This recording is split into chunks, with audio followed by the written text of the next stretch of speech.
China used unorthodox weapons along LAC in Ladakh. Defense Ministry. China used unorthodox weapons and amassed a large number of troops along the LAC in eastern Ladakh. The Defense Ministry has stated in its year end review of 2020. India categorically conveyed to China that any attempt to unilaterally alter the status quo is unacceptable and that India is determined to protect its sovereignty and territorial integrity. The review added.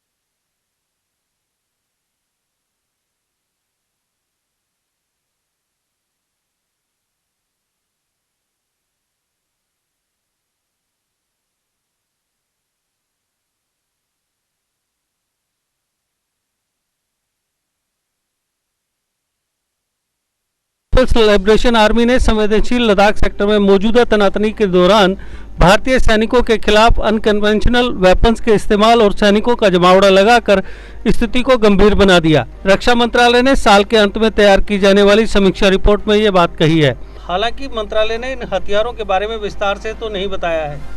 गौरतलब है कि पिछले साल पेंगोंग झील और गलवान घाटी में दोनों देशों के सैनिकों के बीच हिंसक झड़प हुई थी। चीनी सैनिकों ने भारतीय सैनिकों पर पत्थरों, लोहे के राड और कील लगे डंडों से हमला किया था। रिपोर्ट में कहा गया है कि पीएलए ने ताकत के जरिए इस सेक्टर में यथास्थिति बदलने का प्रयास किया, लेकिन भारतीय सेना दुश्मन के किसी भी दुस्साहस को रोकने के लिए पूरी तरह से तैयार थी।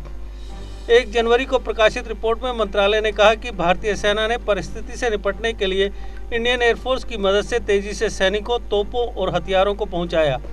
सड़कों, पुलों और सैनिकों के ठिकानों का तेजी से निर्माण किया गया। मंत्रालय ने कहा एलएसी पर एक से अधिक जगह यथास्थिति को बदलने के लिए चीन की ओर से की गई एक तरफा और उकसावे की कार्रवाई का मजबूती से जवाब दिया गया और पूर्वी लद्दाख में हमारे दावे की शुचिता को सुनिश्चित किया गया।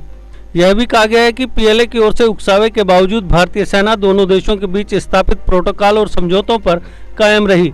रिव्यू रिपोर्ट में कहा गया है कि 15 जून को हिंसक झड़प में चाइनीज पक्ष के कई सैनिक हताहत हुए। मंत्रालय ने पेंगोंग झील के दक्षिणी किनारे पर रणनीतिक महत्व के ऊंचाई वाले इलाकों पर नियंत्रण के लिए भारतीय सेना की ओर से उठाए गए कदमों के बारे में भी बताया है। मंत्रालय ने कहा कि भारतीय सैनिकों ने 28-29 अगस्त को एहतियाती कदम के रूप में पेंगोंग झील के दक्षिणी तट पर ऊंचाइयों पर कब्जा कर लिया। रिपोर्ट में कहा गया है कि बेहद खराब मौसम का सामना करते हुए हमारे सैनिक इन ऊंचाइयों पर तैनात हैं। एडवांस विंटर स्टॉकिंग के साथ सर्दियों की तैयारी पूरी हो चुकी है और चीनी सेना द्वारा किसी भी दुस्साहस का मुकाबला करने के लिए सैनिक पूरी तरह से तैयार हैं। समीक्षा में भारतीय वायुसेना की तैयारी के बारे में भी बताया गया है।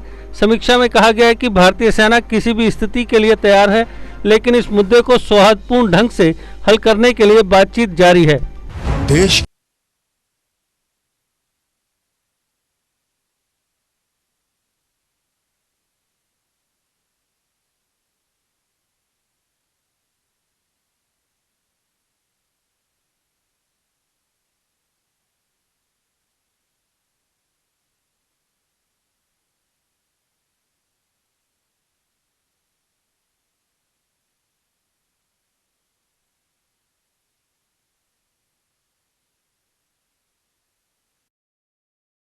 Like, share, subscribe, and get notification.